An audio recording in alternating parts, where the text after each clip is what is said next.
Hello once again YouTube and welcome back to The Domain. This is going to be a slightly different review to normal. I'm not going to be doing any unboxing or building in this one. I just wanted to show off this really nice set that I managed to get my hands on recently. This is the Dual Mode Warthog. Something that I never bothered getting at the time, mainly because I was living in China, but also because I didn't really see the point in like a non-canonical Warthog in my collection. But the more I've been, enjoying this, it's actually a really dope build. And the 2-in-1 feature is really interesting in this one. You build the base Warthog and then you can add on some crazy over-the-top accessories, and it's really warmed on me, so I wanted to show this off before I sent it to one of my good friends Aiden and really just go down the features in case you ever want to bag this, because this is not the most expensive set online. This is still really quite decent prices on eBay. The one thing I will point out is this it just comes off every time, and I tie knots, but it just like always comes off. I think if you were to tie this up properly, it would be really fun, but it doesn't have any kind of handle, so you have to like manually like try and rotate it back around, which is very clunky. I just wanted to get that out of the way first because it's really the only criticism I have of this set. But this is the Dual Mode Warthog. First of all, we have two very nice figures with this set, the Spartan Hermes, i.e. the Kelly from Halo 5, and Spartan War Master. Interestingly enough, on the packaging and on the instruction manual, it labels this as the Spartan War Hammer. Seems like a very strange typo to make, but yeah, we got these two Spartans. They're back to that original sort of Halo 4 design. When Mega brought in new articulation, it was obviously very well received on most parts, apart from like not being sort of in line with the previous stuff, but once everybody saw it, they were on board more or less. The only criticism I had back then was they were just single wash figures every single time, and Mega's made great improvements sort of slowly on this problem. Even if you look at new blind bags, there's so many different colors in those figures, in the cheapest version of Mega figures, but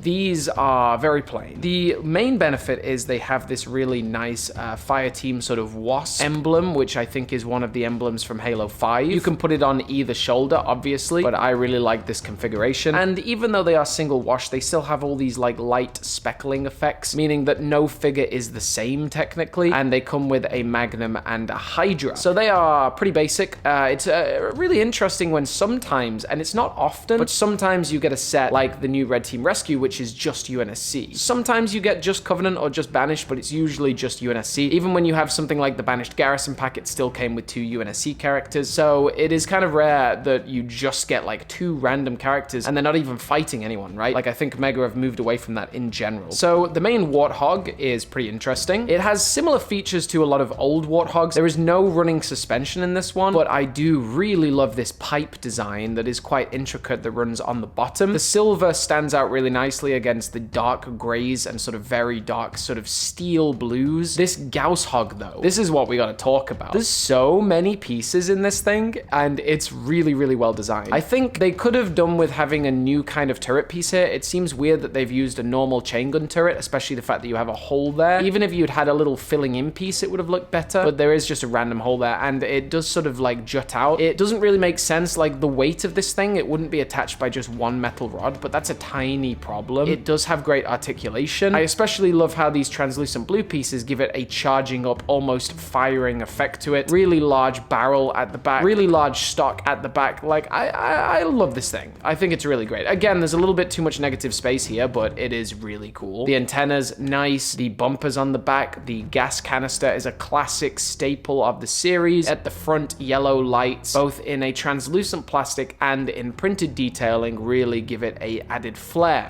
Everything else has really been borrowed from other Halo designs. Yeah, this falls off pretty easily. I just made a good example of that. And the interesting thing about this dual Warthog is you can build a more badass Warthog. Yes, these kind of stick out, and these wouldn't be here if not for the dual feature, so it kind of does look a bit weird that they're there, but when you see the dual feature, you'll excuse it. First of all, this outrageously large bumper clips on like so. Those lights sort of cover up these clips. But again, why are these clips there if the lights just cover them up? I'll show you why in a second. But that is like some crazy just ramming machine now.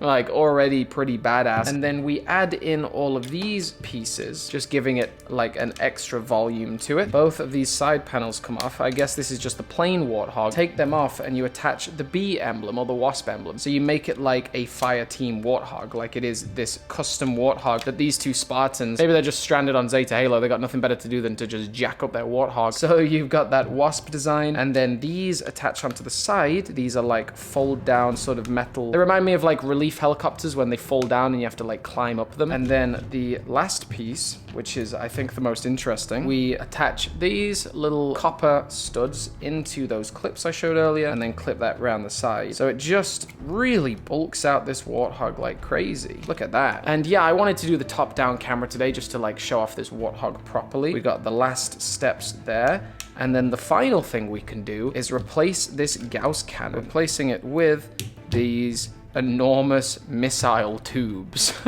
So this becomes like a rocket hog. And even the new Red Team Charge has a lot of customization options. Mega clearly enjoys it, but this is honestly like really badass. What a jacked up Warthog. So I really just wanted to show this off today, the dual mode Warthog in all of its glory. I think it's something that if you can find a cheap price for, you should pick up, because honestly, this is a seriously badass hog. Really gives some customization having the matching emblems of the Spartan with the actual vehicle. I don't know many times we've ever had that before, so that's dope. And the fact that you can customize it means you could probably buy two and have them side by side, a Gauss and a missile hog. I don't really know the logistics of how these missiles would even fire. They just seem to be randomly strapped to the chain gun, but I still like it. Yes, there's some pieces that are a bit janky and are falling off. I need to redesign this a little bit, but in general, I wish this hog the very best of success in Aiden's collection. This is a really beautiful one, and I give this a very high rating today. Thank you very much for tuning in today. This was another video with TheDomain. I really hope you enjoyed yourselves today. I hope you learned something, and maybe you were convinced to go and find yourself a nice Warthog today. You stay awesome, you stay safe out there, folks, and the Rocket Hog Gauss Hog Monster Machine is signing off.